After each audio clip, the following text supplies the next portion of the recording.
Será que já foi? Será que já estou ao vivo? Acho que sim. Vamos ver se alguém entra. Alguém já entrou? Desculpem aí o atraso. Tem uma neném mamando aqui. Francis chegou. Vamos começar. Deixa eu ver aqui se eu vou conseguir fazer isso. Ei, Tereza. Já? Será? Será que eu consegui? Chegou! Oi, Alice! Oi, querido! Tudo bem? Tudo Tava vendo se bem? eu conseguia dar um mamar antes, mas a neném não quer parar de mamar, então ela veio pra live junto. Muito bom, muito bom. É Você não vocação se também, importa né? não, né? Pessoal aí, será que se importa? Tem uma neném mamando aqui? Vai dar um É, de modo resmunguinho, assim? algum. De modo algum. Tem essa aí e os outros 5 que talvez vão aparecer, né? É, talvez. Vamos ver. Não sei, eles estão na casa de um amiguinho aqui na vila. Vamos ver se eles vão ficar bem lá. Ótimo. Querida. Tudo bem com você? Graças a Deus. Graças a Deus, tudo em Tudo bom? paz. Eu sempre digo tudo bem dentro do possível para esse tempo, né? Tão complicado, mas está bem, graças a Deus. E vocês aí, essa família bonita e grande? Aqui, muita animação. É, aqui tá bastante trabalho, né? Mas é muita alegria. É como deve ser.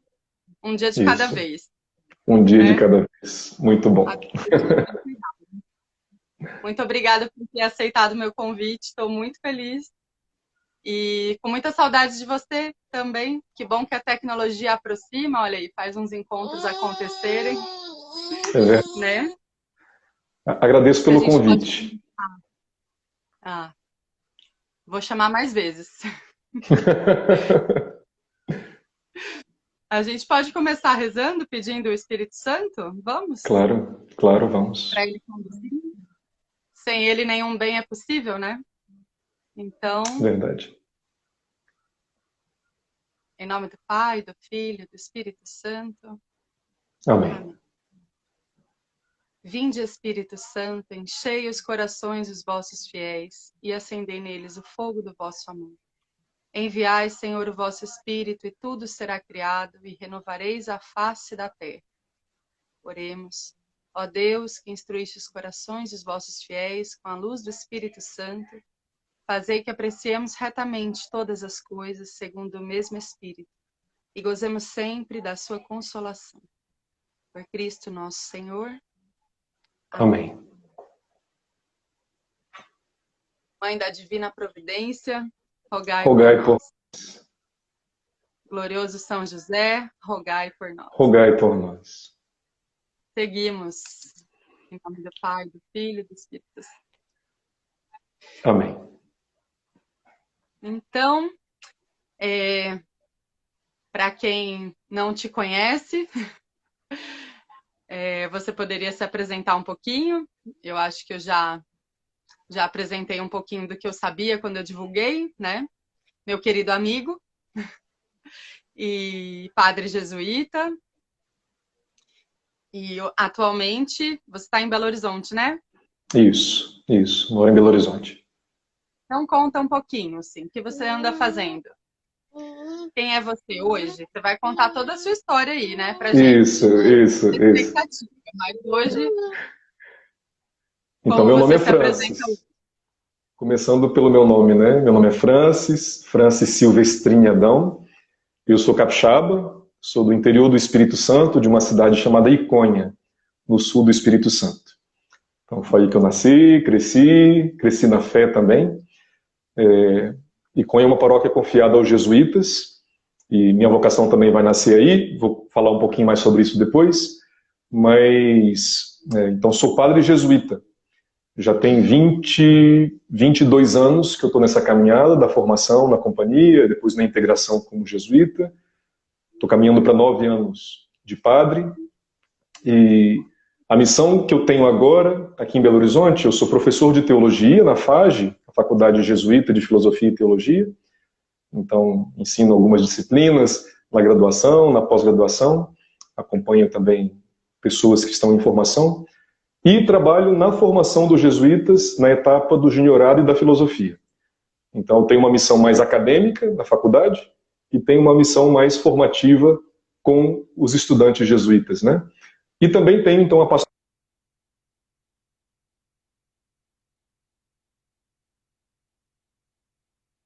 mágica.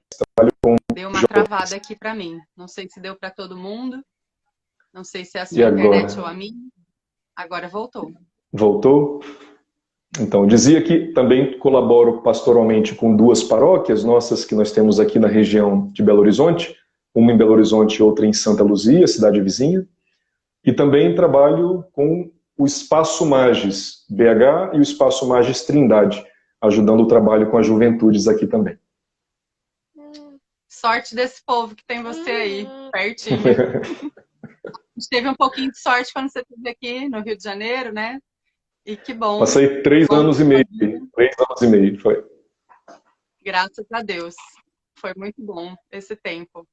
Muito bom. Tenho um grande carinho e gratidão a Deus por ter conhecido você, por ter feito os exercícios com você. Aquele retiro marcou a minha vida.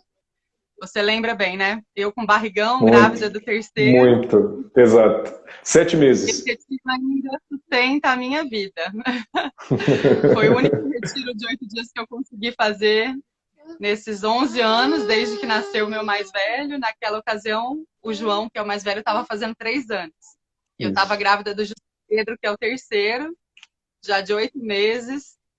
E, enfim, ainda esse retiro me ajuda muito na minha caminhada. Agradeço muito por ter tido essa oportunidade de fazer esse retiro com você. Foi muito bom. Muito bom. E a nossa conversa hoje aqui sobre família e vocação, adorei esse nome que você sugeriu. Aliás, várias pessoas falaram, que nome lindo, adorei. Toda vocação tem seu ninho. Você conseguiu resumir a ideia que eu te passei, né? Da muito bom. Conversa. Né? Porque eu gostaria muito de te ouvir o seu relato de vida, né? De discernimento vocacional. E com certeza o seu discernimento e a sua vocação não nasceu quando você entrou para a Companhia de Jesus, né? Uhum. Então, vem lá de trás, foi gestado, gerado desde o seio da sua família, né? Aliás, esse chamado do Senhor, desde o ventre materno ele te chamou, né? Te consagrou. Uhum. Então, como é que foi se desenvolvendo essa vocação? Eu tenho muito interesse nisso, porque com esse tanto de filho que eu tenho, eu espero ajudá-los a descobrir sua vocação, a serem formados de modo a dizerem sim, né? Quando o Senhor revelar e chamar, seja para o matrimônio, seja para a vida consagrada, seja para o sacerdócio. Tem 4 meninos, será que algum não vai ser padre? Será que não? Será? Eu ficaria muito feliz, muito feliz. Eu espero não atrapalhar o espírito, né? Espero não atrapalhar. E o Estevão também. Então, a gente quer te ouvir um pouco, ouvir o que você tem a nos contar aí, desde a sua infância, como é a sua família, os seus pais, como era o seu dia a dia, como foi esse processo de crescimento na fé. Agora eu já falei muito, agora é com você. Ótimo, Aline. Eu pensei em partilhar um pouco justamente desse ninho, né? O que é esse lugar que vai formando, vai moldando, e foi me formando e foi me moldando, né? Então, eu pertenço a uma família relativamente pequena, então não é como a família que você está formando. Meu pai chama-se Wilson, minha mãe Julieta, e eu tenho somente uma irmã mais velha, chamada Liliane, que é 4 anos mais velha do que eu. Então, durante muito tempo vivemos nós 4, né? Com tios, tias, primos, mas o núcleo familiar é bastante pequeno. E a minha família, uma família de cidade de interior, como eu disse no começo, uma paróquia confiada à companhia. A nossa cidade é uma paróquia que já foi confiada aos jesuítas há mais de 60 anos. E minha família sempre foi uma família muito praticante, mas uma família de prática tradicional. Assim, o que eu diria é que nos primeiros anos da minha vida, até mais ou menos os meus 10 anos, eu fui apresentado à comunidade de fé, à igreja, na frequentação das missas de domingo e da catequese. Então não tinha mais muito do que isso, não. Era o que todo católico médio deve fazer: ir à missa e fazer a catequese. Então eu sempre começo a dizer que a minha vocação cristã começa descobrindo a igreja. E a igreja como essa comunidade, essa reunião de pessoas que se reúnem para rezar, para se encontrar, para fazer coisas juntas. As pastorais começavam a aparecer na década de 80, quando eu fui então criança e adolescente. Essa é a primeira aproximação que eu tenho da igreja. Tem gente que muito cedo já tem consciência de uma vocação específica, assim, vocação religiosa, né? Não era o meu caso. Então, eu ia à igreja, gostava, mas eu ia também como mais um católico tradicional da minha idade, né?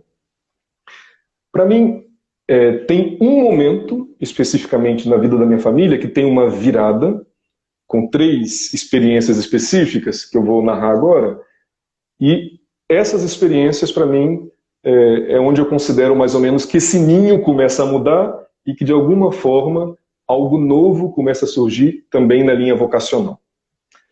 Então, quais são as 3 viradinhas, né? A primeira virada foi que os meus pais fizeram, quando eu tinha mais ou menos 10 anos, eles fizeram o ECC, o Encontro de Casais com Cristo. E esse encontro foi muito forte na vida deles. E a partir desse encontro, eles começaram a participar da pastoral familiar, começaram a se engajar em outras pastorais. Então, eles que eram católicos, meu pai e minha mãe, de missa, de domingo, começaram também a ser católicos de serviço. Então já começou algo novo a acontecer na experiência deles. Mas algo que vai me marcar, porque tem resultado na minha vida, é que ao mesmo tempo eles começaram a todos os dias em casa ler o evangelho do dia. O evangelho da liturgia do dia. Eles liam cada um no seu canto, um chegava, pegava a Bíblia e lia o evangelho, o outro vinha. E eu com 10 anos achei aquilo bonitinho e comecei a fazer também. Então, todos os dias, a partir dos meus 10 anos, depois que os meus pais liam o evangelho do dia, eu também li o evangelho do dia. Para mim tem uma primeira virada aí, porque do meu conhecimento da comunidade eclesial começa a aparecer o meu conhecimento de Jesus Cristo. A leitura do evangelho, a leitura sequencial do evangelho, foi me fazendo observar o caminho desse homem. O que é? Né? O que tem na vida dele? Por que ele fascina tanta gente? Então, isso a partir de 10 anos. Primeira virada.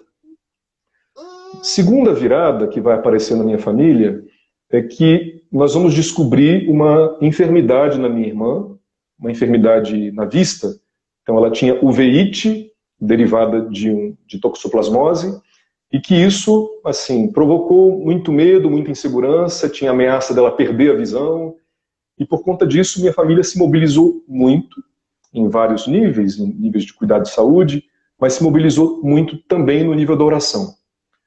Então nós começamos todos os dias a rezar juntos o terço. No fim da tarde, nós nos reuníamos para rezar. Então, no começo eu era católico de missa, junto com meus pais, e de catequese.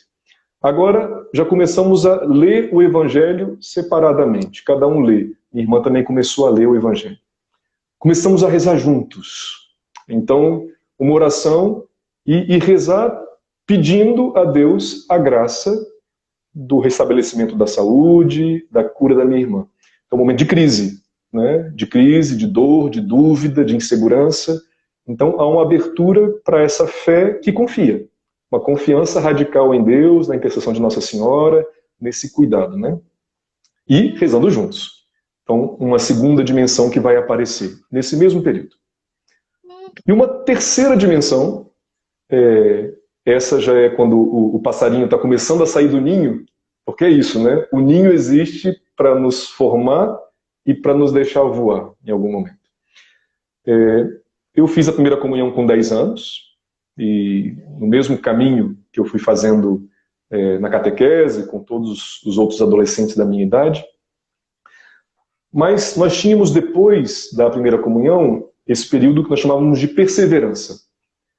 E nos encontrávamos uma vez por semana para debater algum tema, refletir junto, rezar junto. E nesses encontros, Aline, no começo de cada encontro, nós começávamos com a invocação ao Espírito Santo que nós fizemos no começo dessa live. Essa mesma oração. Todo encontro começávamos com essa oração. E teve um dia determinado que quando nós começamos a rezar, eu simplesmente senti uma plenitude que eu nunca tinha sentido. Eu fui me sentindo preenchido por uma presença agradável, amiga, que me enchia de fato, que me aquecia por dentro. Eu me sentia o coração inteiro aquecido, e aquilo era muito bom. Era diferente de tudo que eu tinha experimentado antes. E gostei muito daquilo. Quantos anos você tinha? 11 anos. Então, eu começo a dizer que essas viragens que foram acontecendo para mim, eu conheci primeiro a igreja, depois fui conhecendo o caminho de Jesus Cristo, caminho de Nossa Senhora, uma relação pessoal que passa pela família, mas depois eu fui tendo uma experiência pessoal de Deus, do Espírito de Jesus. Né? Naquele momento eu não tinha muita consciência, não. O que eu tinha consciência naquele momento era de que nós estávamos rezando o Vinde Espírito Santo, então deve ser Ele. Na minha cabeça era isso, né? Eu pedi que Ele venha. Senti algo que eu não senti, deve ser Ele. Então, para mim, a minha consciência era essa. Mas, o que eu, na minha cabecinha de criança, comecei a pensar? Ai, que coisa boa. É muito bom o que eu estou sentindo, esse sentimento de plenitude. Então, na semana seguinte, quando tivemos a perseverança, fomos rezar o Vinde Espírito Santo, o que eu esperava? Senti exatamente a mesma coisa. E não senti. Ou seja, não era automático. Essa presença que eu senti era livre. Se dava quando queria, como queria, na hora que queria. Eu não podia dominá-la, não podia controlá-la. Na releitura que eu faço da minha experiência espiritual, eu começo a perceber que aquilo ali foi o começo da minha busca para entender o que é isso, ou depois, quem é esse?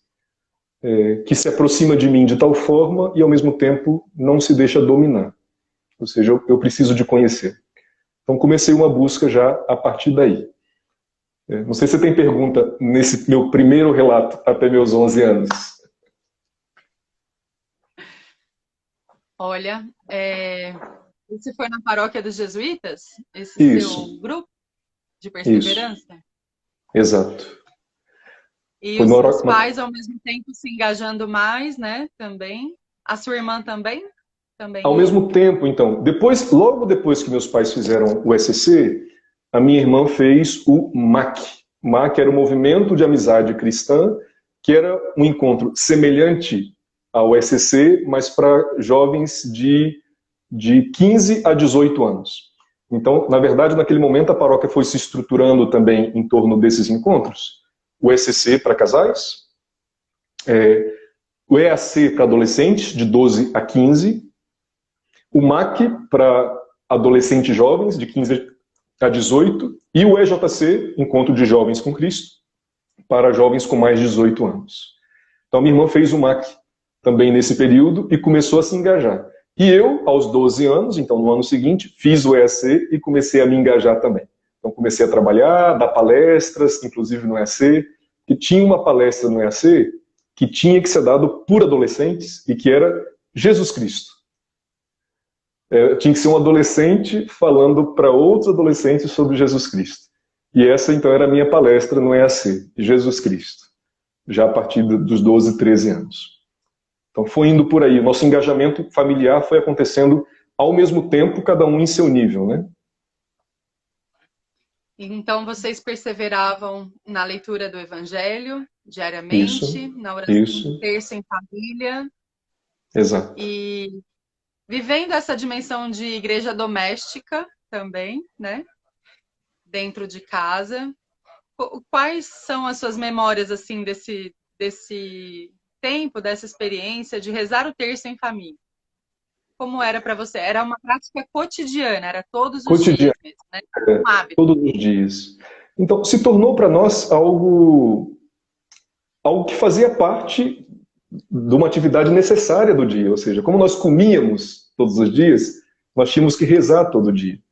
E era um momento muito bonito porque era uma reunião familiar, então a gente sempre rezava juntos. No começo do terço, colocávamos juntos as intenções.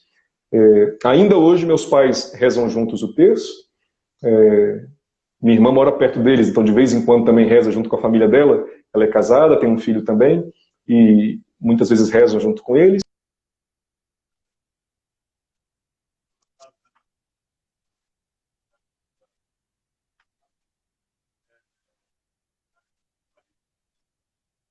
Deu uma travada aqui também, não sei se foi o meu ou o seu.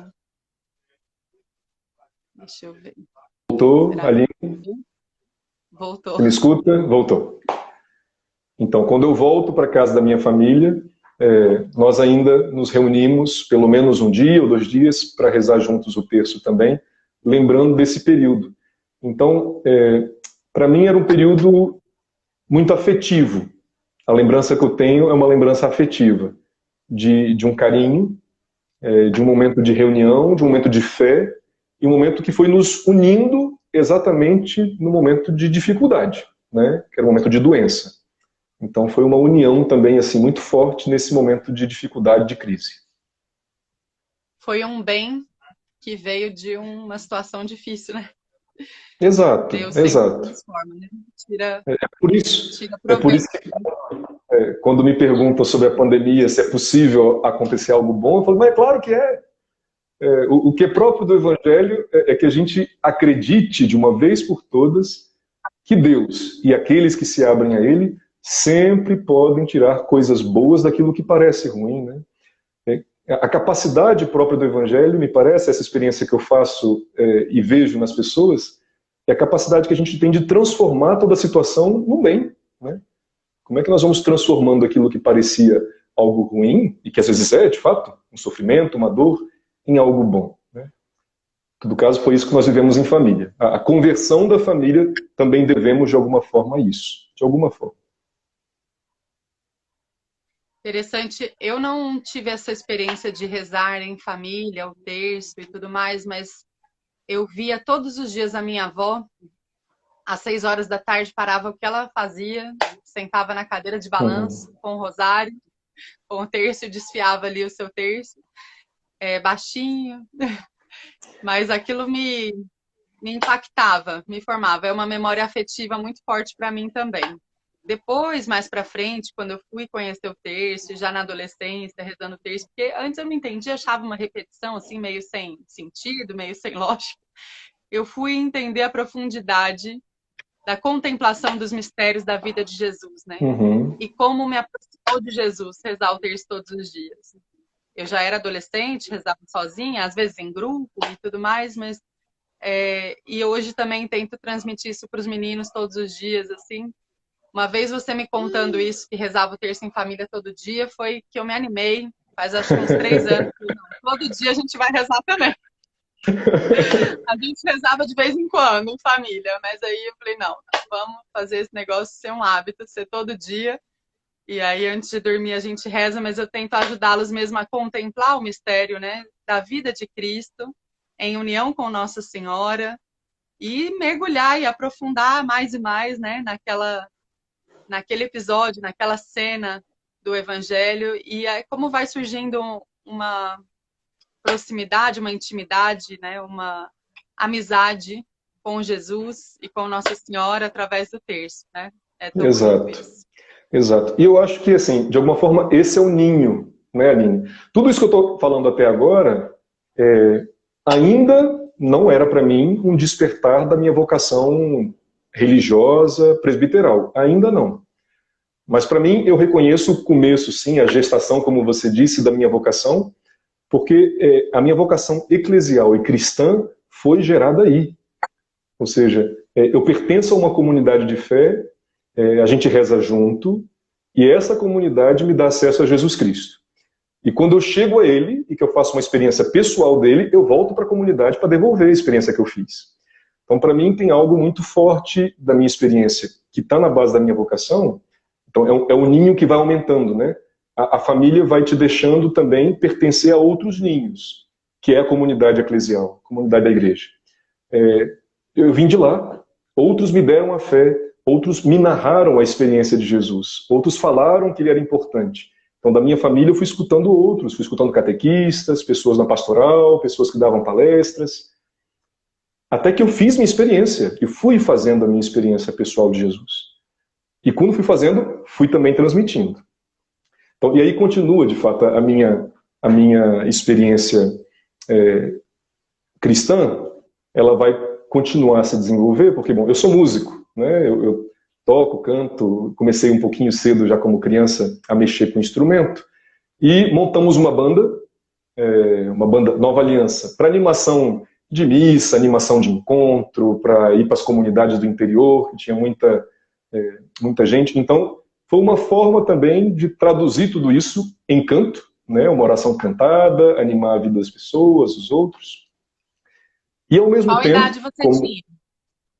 Quando nós começamos, eu tinha 14 já.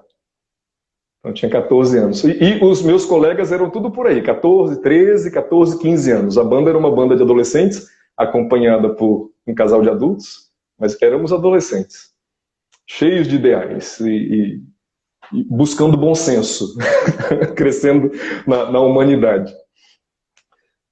Mas, ao mesmo tempo, eu comecei já a fazer os exercícios espirituais na vida cotidiana.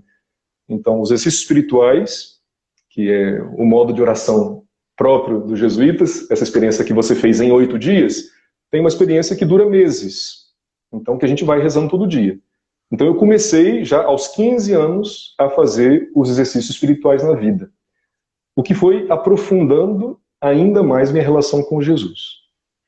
Então, tem a experiência familiar, tem essa experiência já que eu começo a sair, então dar palestra, animar musicalmente missas, comunidades, eventos, faço uma experiência de oração pessoal que cada vez vai sendo mais aprofundada, estruturada. Só que as pessoas então começaram a dizer, você vai ser padre. Não tem jeito, imagina, uma pessoa assim, tão doada, que reza, que fala desse jeito, vai ser padre. E Aline, me dava muita raiva, Quando eu escutava isso, eu falava, olha, vocês não podem ver um homem na igreja que vocês ficam gorando. Essa era a minha resposta. Vocês ficam gorando. Por isso que o homem não vem na igreja. Vocês não deixam a gente vir na igreja. Essa era a minha resposta de adolescente revoltado. Mas, de alguma forma, as pessoas estavam vendo algo que eu ainda não via. Ou seja, que de fato, aquele lugar, aquele ambiente, aquele tipo de vida me atraía, né? Meus pais, que eram muito engajados, muito, né? Já, nesse meio tempo já estavam, assim, realmente tinha semana que todas as noites eles tinham reunião de pastoral, todas as noites. Mas minha mãe brincava muito comigo e dizia assim, leva a sua cama para a igreja, só vem para casa para dormir, brincava, né? De fato eu estava muito, muito presente, muito engajado e encontrando alegria ali. Mas nesse momento, mais ou menos dos 15 para os 16 anos, que a questão começa a me aparecer no sentido assim, será? Será que Nosso Senhor pode me querer para outra coisa que não seja a via da família? Porque para mim, com uma experiência tão forte, familiar e tão bonita, era o meu caminho, né? Ou seja, esse ninho que me gestou, para mim parecia muito claro que seria o ninho que eu teria que construir, o meu ninho também, né? Da mesma forma. Ou seja, meus pais, depois minha irmã, me mostraram que é possível ser casado, ter a vida matrimonial e ser um bom discípulo de Jesus. Ou seja, transmitir a fé, viver como discípulo de Jesus, servir na pastoral. Então, esse me parecia o meu caminho normal. Mas a pergunta, será?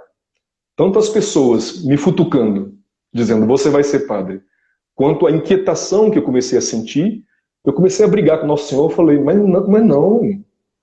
Me deixe em paz. Tá tão tranquilo aqui, tá tão bom. Por que eu estou sentindo esses movimentos interiores, né? Então eu começo a viver uma experiência nova, cedo ainda, né?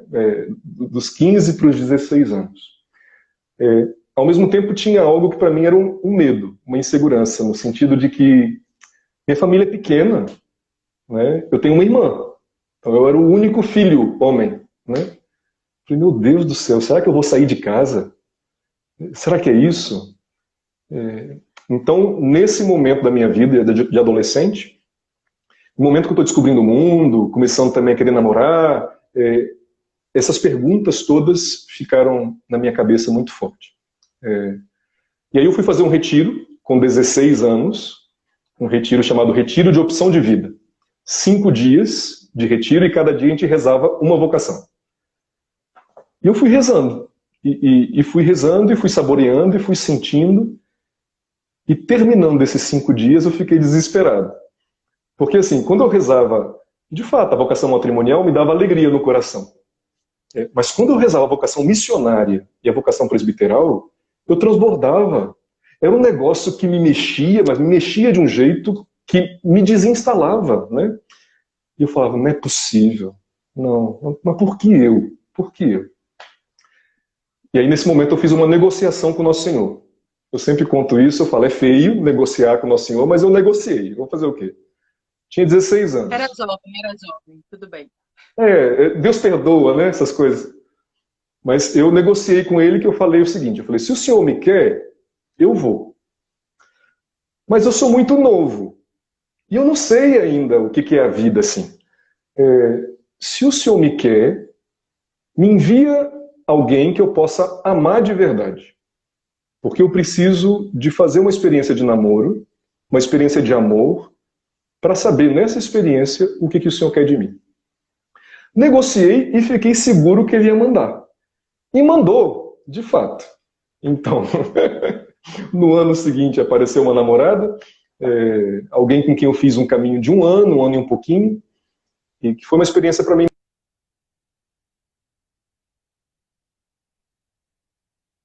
Travou de novo. Deixa eu ver.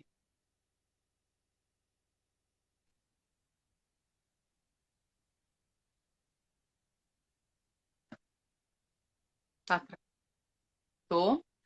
Um ano e pouco, um caminho. Fizemos um caminho de um ano e pouco, e nesse tempo eu continuei meu caminho pastoral, ela também estava, porque ela começou a cantar conosco na banda que eu participava. Eu mudei de cidade para fazer o curso pré-vestibular, então estava morando em Vila Velha com meus avós, mas voltava no fim de semana. Continuei uma vida de oração, continuei o acompanhamento vocacional também, então nesse meio tempo os jesuítas já estavam me acompanhando também, de modo quase que meio escondido, entre aspas, porque em cidade pequena, quando você começa a ser acompanhado, parece que você já é padre, está ordenado, né? Então eu falava, vamos com calma, vamos discreto aqui, porque todo mundo já disse que eu vou ser padre. Só que quando eu comecei a namorar, todo mundo que via, que eu sempre fui um rapaz muito sério, então com a mesma seriedade que eu servia a igreja, eu fui sério no namoro, e eles viam que eu era sério. Então falou, ih, a igreja perdeu, tá casado já tá certo. Meus amigos mais próximos diziam a namorada, falou, ih, pode ficar tranquilo, Francis é assim, é cara para casar. É para casar, tá sério, muito sério. Mas eu fui fazendo uma experiência... Sua vida já, né? Exatamente. Já. Os mesmos que tinham me ordenado, agora já me casaram. Eu estava casado. Mas eu fui fazendo uma experiência muito difícil de entender, eu não conseguia explicar muito, porque quanto mais eu avançava nessa relação de namoro, mais eu gostava dela. Então era uma experiência que de fato me dava muito carinho, eu me sentia muito bem quando eu estava perto dela, mas quanto mais meu amor por ela crescia, mais eu sentia que meu lugar não era ali. É muito difícil de entender e de explicar, mas quanto mais eu me sentia amado e me sentia amando, mais eu confirmava que meu caminho era amar de outro modo em outro lugar. Não tinha como explicar muito, e eu conversava sobre isso com ela, ela sabia que eu estava em processo de discernimento, e me dizia, eu não consigo entender, e eu falava, eu também não, mas eu sei que é assim. E de fato, foi outro ninho que me ajudou a decidir no amor, né? E para mim foi muito importante, porque desde o início eu dizia, eu não estou escolhendo por falta de opção. Deus está o tempo inteiro me dizendo que eu tenho outros caminhos. Uma universidade. Travou de novo. Ai, ai. Voltou? Voltou? Então, naquele mesmo momento, eu passei em 2 universidades, passei no vestibular para Engenharia Civil na UENF, na Universidade Estadual do Norte Fluminense, no Rio, e passei para Arquitetura e Urbanismo na Federal do Espírito Santo. Então, estava aí uma carreira possível diante de mim, um namoro possível com uma relação que ia se solidificando, se tornando mais firme, e eu sentia que Deus ia me dando possibilidades. Ou seja, Deus não queria que a via dele, a via que eu fui escolhendo depois, fosse porque eu não tinha opção. Algo que está muito forte na minha experiência, tanto espiritual quanto na minha experiência familiar, Aline, é a experiência da liberdade. Tanto a minha família me deixou muito livre o tempo inteiro, à medida que iam percebendo o movimento de Deus dentro de mim, quanto Deus me deixava livre. Deus, em momento algum, disse, olha só, você só pode ser feliz se for por aqui. Mas quanto mais Deus me deixava livre, mais apaixonado por Ele eu ficava. E mais eu dizia, é por aí que eu tenho que ir. É o caminho de mais liberdade e é o caminho que me ajuda a fazer com que outras pessoas também possam ser livres. Então, de alguma forma, algo que eu me dizia naquele momento é, se eu me casar, eu posso dar uma família santa a Nosso Senhor. Se eu for padre, eu acho que eu posso dar muitas. De alguma forma, eu sentia que a minha vocação e a privação, e é uma renúncia difícil, uma renúncia que para mim não foi fácil, me faria colaborar para que outras famílias fossem santas, né? E foi por aí, é por aí que eu vou tentando viver desde então, aos trancos e barrancos. Não é sempre fácil, não, mas eu sinto que Nosso Senhor vai me sustentando. E, sobretudo, os outros ninhos que foram aparecendo, porque eu sinto que a minha família continua a minha base segura, meu porto seguro, mas muitas famílias que eu fui encontrando, e você falou sobre isso no começo, eu me sinto muito sustentado por vocês. A minha vocação é sustentada por vocês. Tenho muita segurança disso. Se eu sou padre e busco o caminho da fidelidade, o caminho do serviço, o caminho da doação, é porque vocês rezam por mim. Não tem dúvida. Não tenha dúvida. Eu rezo, eu não sei as outras famílias, mas a minha reza. Você está sempre presente no meu coração, nas minhas orações, na minha família. Eu peço sempre a Deus que sustente a sua vocação, que faz um bem tremendo a tanta gente. Eu agradeço muito. Que coisa boa. Vamos de música um pouquinho? Vamos, tem um violão aí? Vamos. Tá do meu lado aqui, tá do meu lado. Como eu falei que eu fui conhecendo Jesus e que isso, de alguma forma, acho que foi o grande presente que minha família me deu e que a igreja foi me dando e que a companhia de Jesus.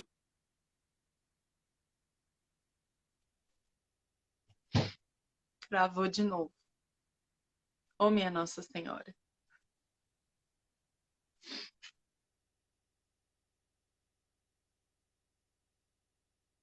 Tá travado. E agora? Voltou. Agora tá tudo bem. Para mim, o que está no centro da minha vocação, que eu acho que é o que está no centro de toda a vocação nossa, cristã, então familiar, presbiteral, religiosa, todas as pessoas que buscam seguir esse caminho que Jesus iniciou, é o caminho de tentar parecer mais com Ele, né? Então o que eu vou cantar é Teu Proceder, essa música. Vou cantar 2 estrofes só, depois a gente continua conversando, se tiver mais tempo a gente canta mais um pouquinho.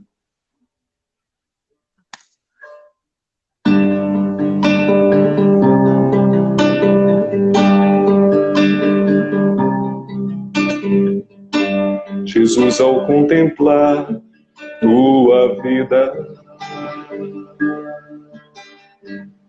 me deixo interpelar pelo teu jeito de ser. Teu trato com as pessoas me fascina, teu jeito de amar me faz amar. Teu toque é como água cristalina, sacia minha sede, faz andar. Jesus, teu jeito seja o meu jeito. Eu quero ser bem mais do que já sou. Jesus, teu jeito seja o meu jeito. Ensina-me a ser tão bom.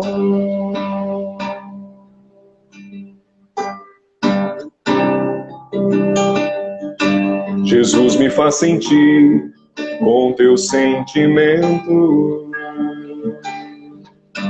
pensar teu pensamento e agir com tua ação.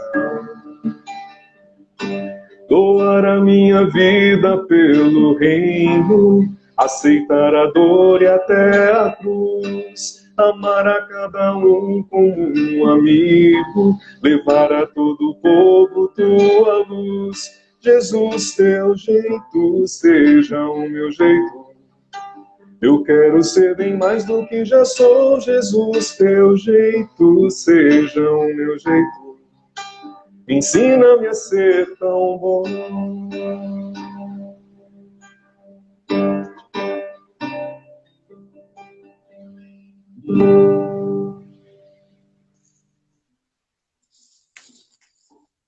Você lembra a primeira vez que eu ouvi essa música, né?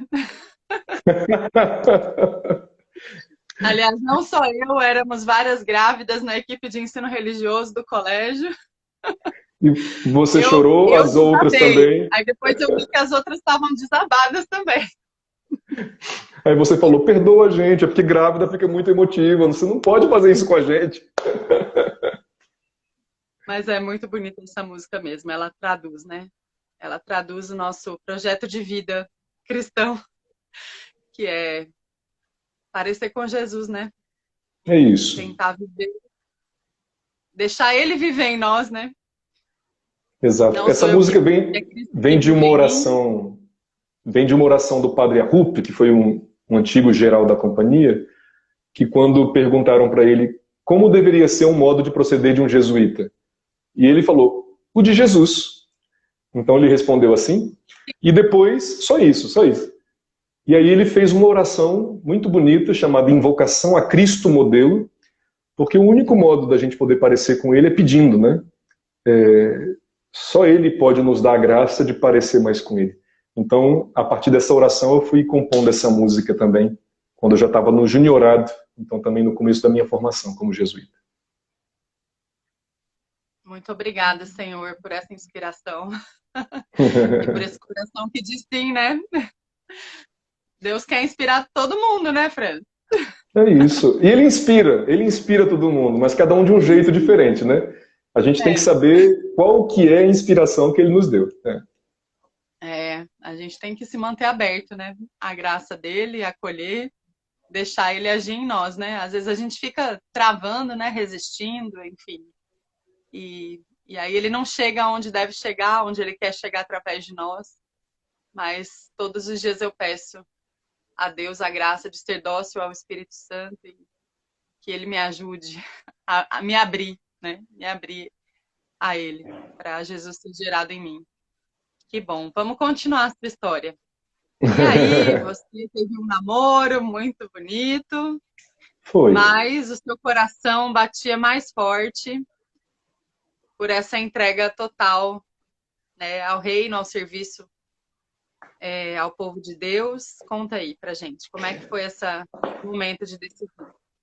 Exato. A decisão para mim chegou num momento bonito e difícil ao mesmo tempo, porque, como eu disse, eu tinha saído da minha cidade para estudar fora. Então, como eu estava fazendo pré-vestibular em Vila Velha, que é do lado da capital do Espírito Santo, eu passava a semana fora e voltava no fim de semana. E no fim de semana, eu ia me dividindo, tanto na atenção à minha família, né, que estava com saudade de mim, que eu passei a semana fora, na atenção à minha namorada e na atenção aos serviços pastorais. Como a minha ex-namorada fazia pastoral comigo também, que ela estava na banda, então, de alguma forma, nós estávamos juntos, dava mais ou menos. Então, mais ou menos uns 6 meses daquele ano, eu consegui resolver as coisas assim, bom, vamos lá, né? Só que chegou um momento em que eu comecei a escutar da minha família dizendo, puxa, você passa a semana fora, você vem no fim de semana, quase que a gente não te vê. Ou seja, a gente quer um tempo mais com você. O pessoal da pastoral falou, poxa, a gente queria tanto mais tempo com você, não está dando assim, você vem, passa rápido e tal. Minha ex-namorada dizia, poxa, França, a gente está com pouco tempo pra gente, né? Assim, a gente tá... Então eu comecei a perceber que eu queria agradar todo mundo e não agradava ninguém. Então, de alguma forma, meu coração estava dividido, né? Eu queria tanto dar atenção à minha família, eu queria dar atenção aos serviços pastorais na igreja, queria dar atenção à minha ex-namorada, mas estava dividido. É como se eu desse 30% para cada um e ninguém estava satisfeito com isso, né? E nem eu, porque eu ficava justamente com esse coração assim mais dividido. Foi aí, quando eu me dei conta disso, que eu percebi que eu tinha que escolher. Eu tinha que escolher não porque não é possível fazer isso, é porque para mim não era possível. Para mim estava muito claro de que eu sou muito inteiro, assim, onde eu tô com tudo. E não conseguia fazer de outra forma. Eu acho que tem muita gente que dá conta. E meus pais são exemplo que deram conta de fazer isso. Mas eu não dava. Ou seja, para mim é como se meu coração pedia um lugar, né? Uma entrega. E aí, então, de fato, eu intensifiquei o discernimento. E nesse período que eu fui refletindo, meditando, rezando, conversando também com ela, cada vez mais, para mim, a clareza foi aumentando pouco a pouco. Eu fui devagarzinho preparando a minha família, porque, é claro, minha família via as coisas assim de longe, né? Mas, como todo mundo, eu estava namorando e estava bem, né? Então, assim, o que está acontecendo? Como é que vai? Porque mesmo a minha ex-namorada, de vez em quando, perguntava assim, e aí, como é que está aquela questão? E quando eu olhava para ela e que eu demorava 1 segundo para responder, ela falava assim, vamos mudar de assunto? Então todo mundo via que eu tinha movimentos, né? E aí decidi, então, pesando tudo, conversando também com ela, eu falei, eu preciso de ir. Eu preciso. Sinto que é mais forte do que eu, é um chamado. Eu acho que é esse lugar em que Deus me quer, é esse lugar que eu posso me dar mais. Momento muito difícil, assim, porque, bom, ela chorou muito, eu chorei muito, minha família chorava, porque era o momento também do sentimento da separação, né, de uma perda, de alguma forma. Mas, ao mesmo tempo, ela me disse algo, minha ex-namorada, numa semana depois, que me marcou muito, e para mim foi uma declaração de amor. Porque ela me dizia, Francis, eu queria te ter junto de mim, mas eu tenho que te dizer que, de fato, eu acho que o seu coração não foi feito para uma pessoa só. Você tem que amar o mundo. Você foi feito para isso. Então, para mim, foi muito bonito ela poder me dizer isso dessa forma, naquele momento, que era o momento também da separação e da perda, né? Então, a partir dali, comecei minha formação na companhia, era comunidade vocacional, na época que nós tínhamos, e eu fui para o sertão baiano, fui para Capim Grosso, que é no sertão da Bahia, e passei cerca de 9 a 10 meses por lá, junto com outros jovens, sendo acompanhado, sendo confrontado com outra realidade, outro contexto. Então, a nossa vida... Quantos anos você tinha? Eu tinha 18. 18 anos. Então, muito jovenzinho, mas foi uma experiência muito forte para mim, sabe? Porque foi uma experiência de sair do meu lugar, de conhecer outros lugares, outras necessidades, outras sedes, né? Um povo muito bonito, com muita sede de Deus, com muito engajamento, mas com muita necessidade também de gente disposta a se doar, de formação, né? Então nós circulávamos, nossa paróquia era muito grande, tinha mais de 40 comunidades, e nós íamos, nós os jovens em discernimento, íamos cada fim de semana para uma comunidade diferente. E para mim aquele ano foi de grande confirmação, porque eu ia vendo que eu me realizava assim, né?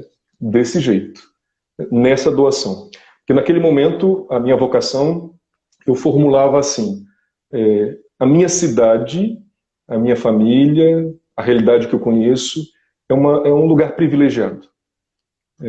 Nós temos muitas lideranças, nós temos muita formação, nós temos condições também econômicas e sociais boas. Eu quero ir para outros lugares que não têm acesso a tudo isso. Eu posso oferecer para outros lugares também algo daquilo que eu recebi. Então, meu desejo era ser uma presença nesses lugares, né? Depois segui o caminho normal da formação da companhia. Noviciado, juniorado, filosofia, magistério, teologia. Só que aí fomos delineando para onde a companhia me enviava, discernindo que eram os caminhos do Senhor para mim. E aí, pouco a pouco, eu que achava que ia ser pároco de interior, porque esse era meu desejo era ser pároco de roça. Eu queria ser pároco na roça onde ninguém queria ir, era meu sonho. A companhia foi dizendo, pode ser talvez, mas talvez você tenha outros talentos, e a gente vai explorar. E aí, pouco a pouco, a vocação também como professor, vocação intelectual, como formador, foi aparecendo, né? E foi se solidificando, e fomos investindo um pouco nessa direção. Para ser um pároco de roça não precisava fazer doutorado, né? Não precisava fazer tanto estudo assim, né? Digamos que precisa de doutorado da vida, né? Doutorado de se deixar afetar pelas pessoas. Que isso eu espero que eu continue fazendo também, me deixando afetar pelas pessoas. Com certeza. E você foi ordenado sacerdote com quantos anos? Eu fui ordenado com 32. Então eu fiz uma formação bastante longa. A formação da companhia costuma ser longa, né? Mas como eu entrei muito cedo, então eu tive direito a tudo que a companhia oferece normalmente para a formação de alguém. Então eu fui ordenado no dia 3 de dezembro de 2011, já com 32 anos. Tem 41, falei que tem quase 9 anos de padre, tem 41 anos.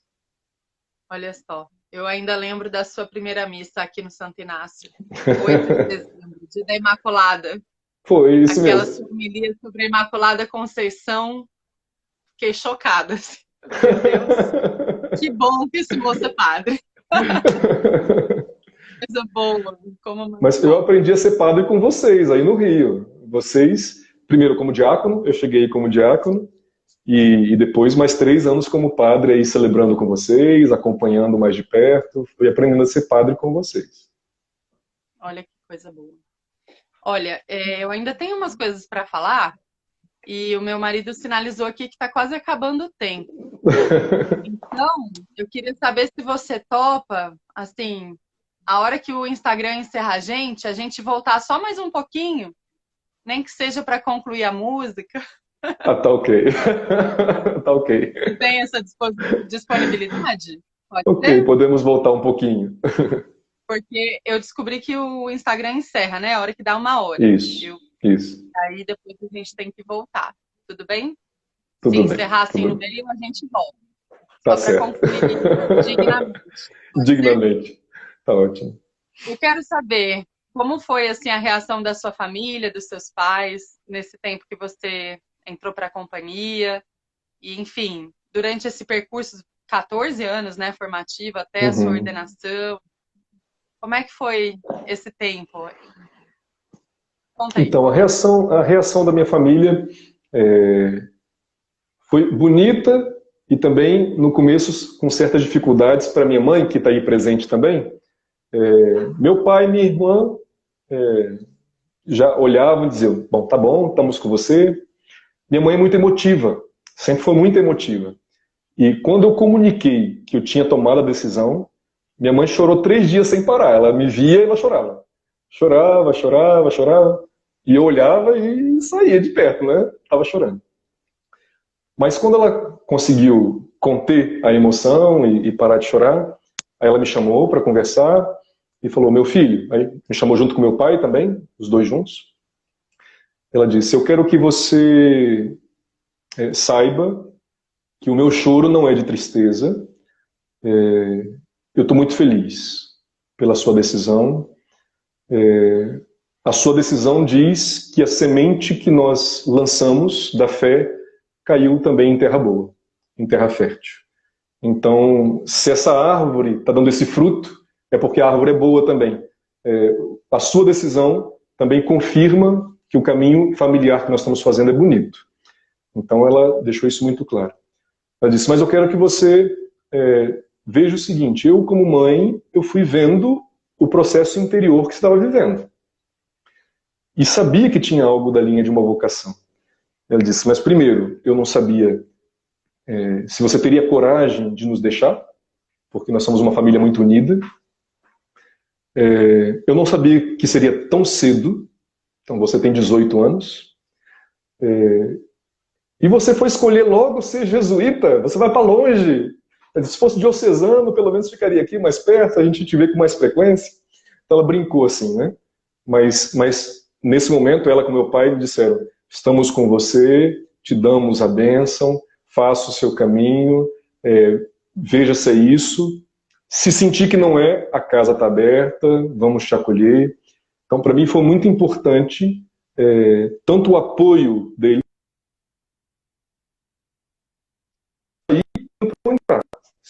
Travou de novo. Pronto, voltou. Voltou? Então, o apoio deles era deixar a porta aberta, tanto para eu sair, quanto para entrar de novo, se fosse necessário. Ou seja, se eu discernisse que o meu caminho não era realmente aquele. De tanto que ao longo da formação também, quando eles percebiam que eu estava num momento mais sério de discernimento, é isso mesmo, como se fosse momento de bifurcação para tomar uma decisão ainda mais madura, mais adulta, e eles voltavam a me repetir. A casa está aberta, estamos aqui, assim como te apoiamos para ir, te apoiamos para voltar, se você achar que é por aí. Para mim isso foi muito forte, sabe, Aline? Essa presença, esse apoio da minha família para assinar embaixo da minha decisão. Ou seja, eles não tinham a pretensão de saber qual era a vontade de Deus para mim, mas acreditavam no que eu estava discernindo junto com Deus e me sustentavam. Isso foi muito importante. Confiaram no seu discernimento. Confiaram. Agora, assim, teve algo que é interessante para contar, porque a minha província, quando eu entrei na companhia, quando alguém entrava na província, os outros começavam a visitar as famílias, né? Muita gente começou a ir lá em casa. Então, no começo iam comigo, quando eu passava por lá. Depois, passavam por Iconha, visitavam. Sempre ia gente passando. E minha mãe disse uma vez, ela disse, achei que eu ia perder um filho, mas eu acho que eu ganhei muitos. De alguma forma tem isso, né? A família cresce também, né? A família cresce. Que lindo. Se um dia eu passar pelo Espírito Santo, eu vou querer ir na sua casa. Qual o nome da sua mãe? Minha mãe, o nome dela é Mari Julieta, tudo junto, mas a gente chama de Julieta, né? Juju. Tá aí presente, ela tá aí. Se um dia eu passar pelo Espírito Santo e Conha, com a minha família um pouco grandinha, eu vou tomar um café com a senhora aí. Só são 8, viu, mãe? Ela, o Estevão e 6 filhos. Por enquanto, né? Eu acho que até lá, Por de enquanto. repente, já tem mais algum encaminhado aí, né? É isso, Deus sabe, Deus sabe. Deus sabe mesmo. E a sua ordenação deve ter sido um momento forte também, né? Foi na sua cidade? É sempre na própria cidade, né? Normalmente para nós, quer dizer, não é sempre não. Nós jesuítas, normalmente fazemos na cidade, sim. Tá respondendo aí, viu? Um grande prazer, ela já disse para você. Ah, que linda. Ó, que eu vou, hein? Então foi uma experiência muito bonita, assim. Primeiro porque a ordenação, por si mesma, é uma experiência muito forte, né? É uma experiência de passagem, porque, bom, tem toda a formação e a partir daí nós continuamos a vida consagrada, mas de outra forma, né, com outro serviço mais específico. Mas algo muito forte para mim foi, em Conha a ordenação não pode ser na igreja porque a igreja não cabe. Então nós fazemos num ginásio de esportes. Então normalmente são de 2.500 a 3.000 pessoas. Normalmente é assim. E eu tive um sentimento muito forte, Aline, de que aquela comunidade reunida é como se sentisse ordenada junto comigo. O fato de eu ser ordenado, eu sentia que eles diziam, é um de nós, é um dos nossos. Essa vocação é dele, mas é nossa. E para mim foi muito forte